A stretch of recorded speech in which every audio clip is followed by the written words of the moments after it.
Well, also tonight, some much needed snow is stacking up in the high country. We're taking a live look at Steamboat right now. It's a welcome sight for Colorado's historically low snowpack, but it's definitely not enough to ease dangerous drought conditions across our state. Denver7 has been closely tracking the impacts of this very dry winter, from shrinking reservoirs to heightened wildfire danger. On especially dangerous days, we've seen Xcel Energy proactively cut power to thousands of people to reduce that risk. Tonight, we go behind the scenes to see how those decisions are made as we track fire danger in the metro this weekend. Denver7's Colette Bordelon joining us live in studio this evening with the inside story on the forecasts and decisions that can leave Coloradans in the dark.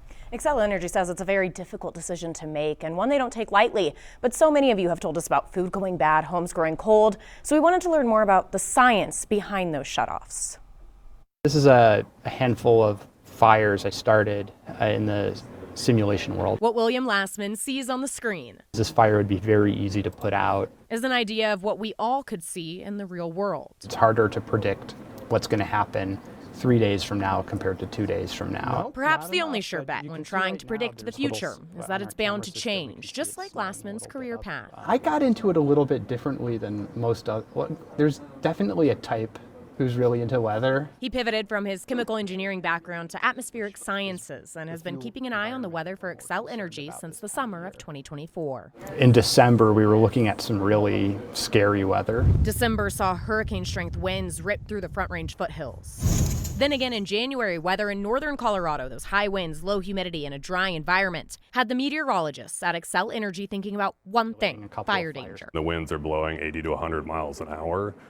There's no stopping wildfire. It acts much more like a hurricane. Zach Tolby is the director of wildfire meteorology and fire science at Xcel, who explained how their forecasts help inform a public safety power shutoff when power is cut in certain parts of Colorado to prevent a wildfire from starting. Unfortunately, downslope windstorms are really hard to predict. He's proud of the work his team did ahead of the shutoffs, especially when looking at the damage the December storms left behind. I think it's important to help people understand what we're doing and how we're doing it. Those shutoffs have sparked quite a bit of backlash. We maintain that we didn't start the Marshall Fire. People are going to sue us regardless.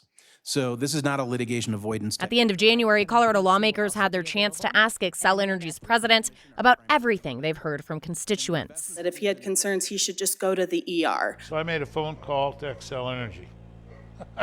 First one. Scott Simons. So this lady goes, well, go to the hospital. Click. Has concerns about what happens if the shutoffs become more common. How many other people need to have oxygen or medical equipment running to live?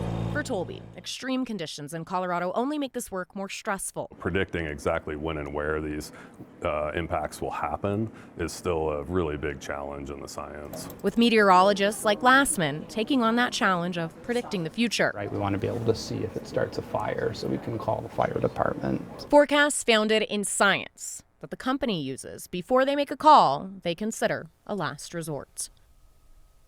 Xcel Energy says they are working on both the time and scope of those shutoffs, hoping to make them more precise as far as what locations are impacted in the future. Well, it's good to hear some more transparency from Xcel about how they make these decisions, right? Right. They said they didn't want it to feel so mysterious, and I think a lot of people have been wondering how exactly is this being forecasted and who is behind this, and they have a team of roughly 10 people doing that work, and they say that department has grown over the last year as well. All right. Thank you, Colette.